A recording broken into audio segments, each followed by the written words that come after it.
Ho cercato in tutti i modi di evitare questo teatrino inutile in cui gli unici che si divertiranno sarete voi. Il video in cui spiegavo l'assenza di Luis non puntava in alcun modo a buttare merda su di lui, a differenza del video che lui ha pubblicato oggi. E quindi adesso mi trovo costretto a dover spiegare che la favoletta dell'egocentrico che sfrutta il povero Luis è vera, ma fino a un certo punto. Se questo senso di oppressione che avevi nei miei confronti era così latente da così tanto tempo, perché hai deciso di fondare una società insieme a me 2 settimane prima di lasciarla, chiedendomi poi successivamente 600.000 euro per una società che non vale nemmeno la metà di quei soldi, vietandomi di dare delle spiegazioni tramite il tuo manager e minacciando di raccontare la tua verità se io avessi osato semplicemente dire che tu avevi abbandonato il podcast per dedicarti ad altri progetti. Ma facciamo finta che tu sia la vittima e io il carnefice.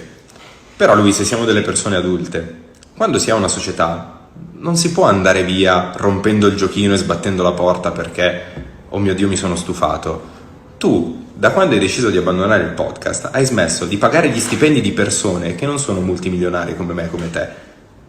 Hai smesso di pagare gli affitti, hai lasciato dei debiti nei miei confronti e nonostante questo tu continui a guadagnare soldi dalle visualizzazioni senza fare un cazzo. Quindi, anche se tu avessi avuto tutte le ragioni del mondo per andartene via, non ci si comporta come hai fatto tu, perché si onorano gli impegni, soprattutto nel rispetto di persone che lavorano e campano solo ed esclusivamente grazie a questo lavoro, ma soprattutto si danno delle risposte al pubblico e non impedisci al tuo partner di dare delle risposte semplicemente perché vuoi far leva sulla pressione che sarebbe derivata dai commenti per chiedere delle cifre astronomiche e utilizzarmi come se fossi un bancomat, perché non sono nato ieri. Questo era quello che avevo da dire su questa faccenda. Ci tengo anche a dire che tutti i testi concordati che sono stati inviati dall'avvocato di Luis,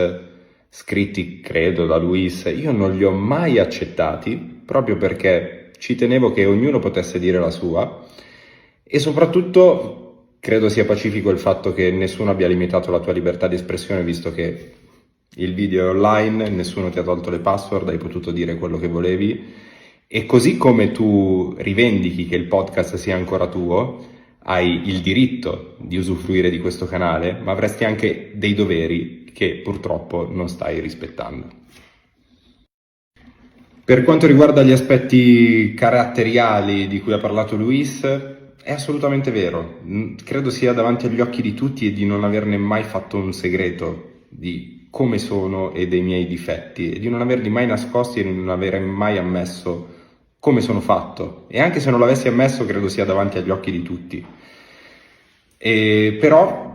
cerco di lavorare in tal senso, ovviamente, anche tramite il podcast e soprattutto tramite il podcast continuerò a lavorare anche per conto di Luis, perché ho preso degli impegni nel rispetto di persone che lavorano per noi e soprattutto perché mi piace farlo. Io sono disposto a prendermi le mie colpe e le mie responsabilità e quello che mi auguro è che dall'altra parte ci sia la stessa volontà. Tutto qua.